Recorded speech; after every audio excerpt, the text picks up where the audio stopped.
I met someone, and guess what? It was my friend Susie that even helped me to check. And then guess what? The guy was married. I showed this guy the pictures. He said no, it was his father's wife. And I'm like, look at you. This is you. And he said no, his father's wife. Something else where men feel like they should respect their wives, but then they should be wild with the side chicks.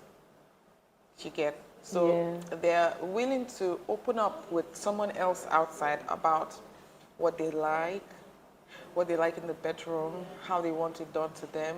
They're open to all of these fantasies, but not with their wives because they feel like their wives are sacred.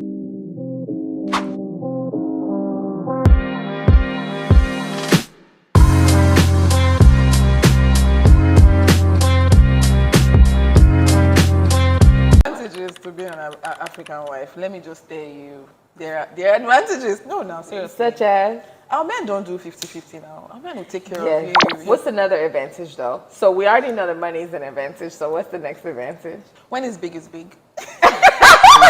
The level of commitment to a lie here. These niggas.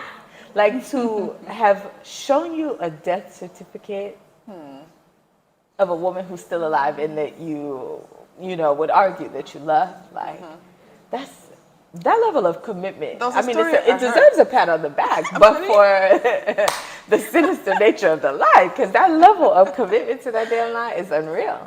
They do a lot. They would go the whole 9 yards to keep up with whatever story is that they want to sell to you. So you really have to fact find and dig to figure out, okay, is everything this person is saying true? You know, if you meet a man, you have to confirm, go on Facebook and check, is he married? Is someone married to him? Do you understand? Because I met someone, and guess what? It was my friend Susie that even helped me to check. And then guess what? The guy was married. I showed this guy the pictures. He said no, it was his father's wife. And I'm like, look at you. This is you. And he said no, his father's wife. He wasn't even crying. I'm telling you, crying and saying that we can even go to his family house. The level of I'm telling you. Lies. I'm telling you. Like that is pathological. Like, how can you be staring at a picture of you and the woman and you're still insisting? He was crying. He was crying. I left because we need brains like that studied. Like people like that deserve to be studied. But I feel some type of way that like they never leave their wives, because in my mind, I just feel like maybe this is along the same lines, but their commitment to the relationship that they're cheating on seems significant, or cheating, being the cheater with, it seems quite significant and intense. Like these side relationships, they are not normal side chicks. They are treated better than the wives. Exactly, I totally agree. So it's like, I don't get the never leaving their wives. It didn't just start now. Do you understand? So if you look back, what has been modeled to us as Africans is polygamy, whether we like it or not. So even though religion has come into the picture now, and religion is somehow partly, because Muslims still practice polygamy, but then there's still a chunk of people who are Christians that do not practice polygamy. But polygamy has been modeled to them. There's also that thing where when marriages did not work, it wasn't modeled to us to walk away from marriages. We don't have a culture of leaving marriages, whether it's working or not, you stay there. So you're in a marriage that's not working, and we all want to be happy, right? But your marriage is no longer serving that purpose of making you married. It's only natural that you go outside and try and find it, right? But then that's why you become irresponsible, because now you're not making a decision for everyone, but for yourself alone. But I feel like at what point do we say when you know better, you do better? Because because I feel this way. I've had this conversation every time cheating comes up, and they always point back to culture and, like their belief systems. And I'm like, but at one point, they believed that black people were inferior. They believed that our brains were you know, that of monkeys and that we were inferior to white people. And many people still believe in, you know, white superiority. And I'm like, so we would argue with those people, right? Like, so when you know better, you do better. Like you would point to the science that has disproven those things. And it's like, now you know better. So why is it that it's like, I mean, I see it as a very childish way of life because it's like you still want to point to it because it favors you. Like, because you're the Yeah. person who benefits from it, you're like, culture, Exactly. culture. Exactly. But like, I kid you not, like every single one of the men who cheat, like I know they'd lose their shit if their wives. Like, and I hear that a lot of women in Lagos are cheating too, but I just know that if these husbands knew, they'd be losing their You shit. think they don't know? I'm certain that the husbands that I'm talking about don't know. They think They that don't? they think that their dick is gold and that there's nothing that their wives are longing for. And not even that. I remember when you said like when it's big, it's big. I'm like, I feel like even the conversation that I hear around sex, like there needs to be like a get real moment about sex because every woman who I've talked to, let me not say every, like everybody out here is bad, but the vast majority say things like their husband doesn't understand foreplay, he's not experimental in a sense of like, you know, he won't let sex toys in the bedroom or anything like that. And they say that a big problem is like pretty much like when he comes through this door at night, he thinks that his presence alone is turning you on and it's like, boom. So I'm like, when it's big, it's big. I but think I'm that's like, a general problem. It's a general problem for men. They feel like they don't need to do anything to get you in the mood or to even get you there. I'm here, so what else? so when it's Yeah. big, still ain't even great. You're not even having a grand time at that point. Like, so it might be big, but you're not even working with it properly. So. You're right. You're right. There's something So- else where men feel like they should respect their wives, but then they should be wild with the side chicks.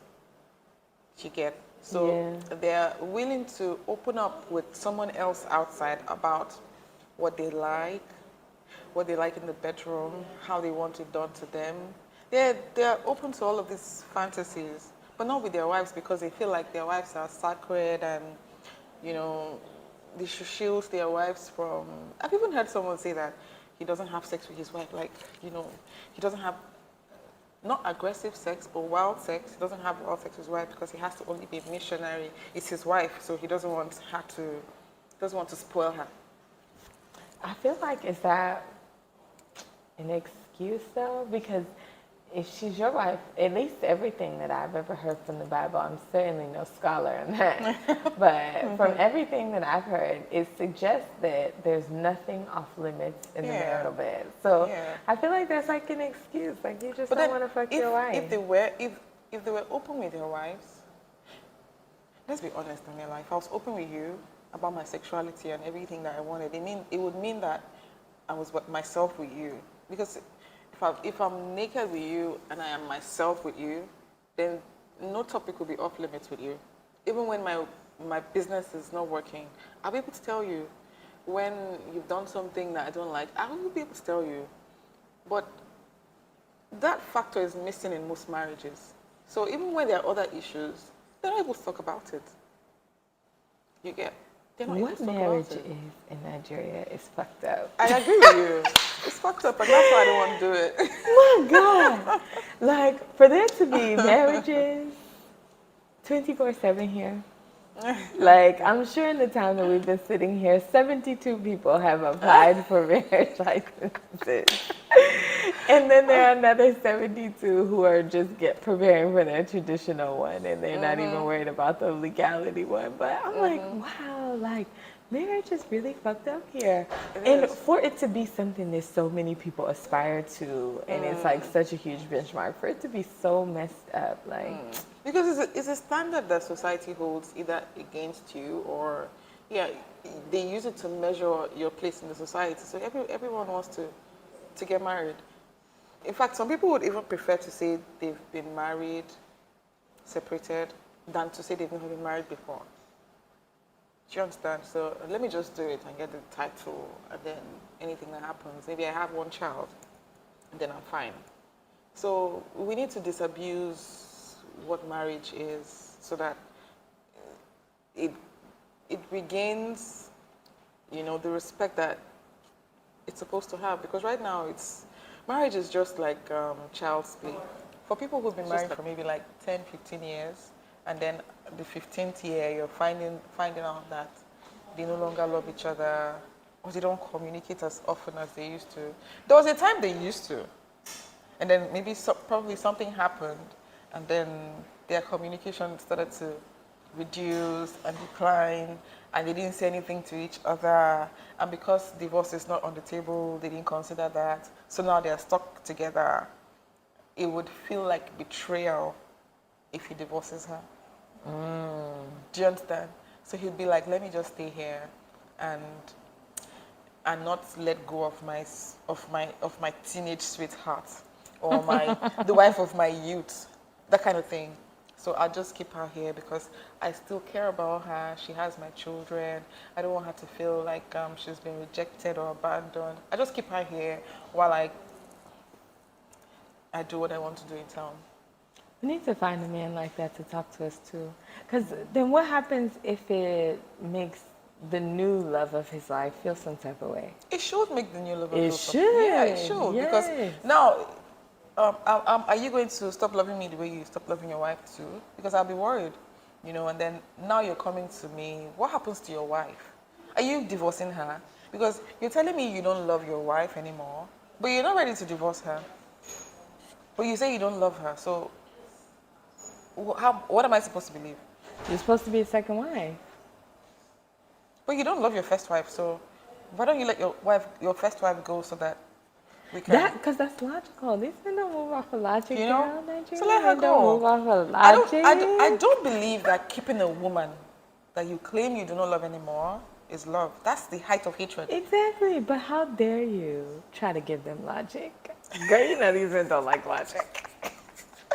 Well, I hope they learn someday. They don't want any logic, girl. They just want you to be wife number 2, even if wife doesn't mean much. But they want you to be wife number 2. Like wife is some kind of medal. Yes, girl, it is. From them, from a Nigerian man, he wants you to be his wife. Ooh. No, but honestly, I would understand how a man wanting to marry you would be a sign of love, because then he wants to show you off.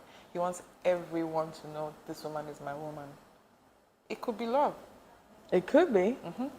But is it not cheapened by the fact that it's shared amongst somebody who you don't feel that way about anymore? That part will not be love to the wife, but maybe not to the person he wants to get married. So I think that what we can also focus on is finding spouses who have integrity. So if you tell me that you're not going to marry someone else, and I can take your word for it, 10 years from now, you change your mind, I should also be ready to walk away, right? All right, well, we're going to pause this. We're going to come back. So, you guys, thanks for tuning in today. Don't forget to like, subscribe, comment, and share, and come along on this journey with us. So we'll see you again for the next episode. Bye. Bye.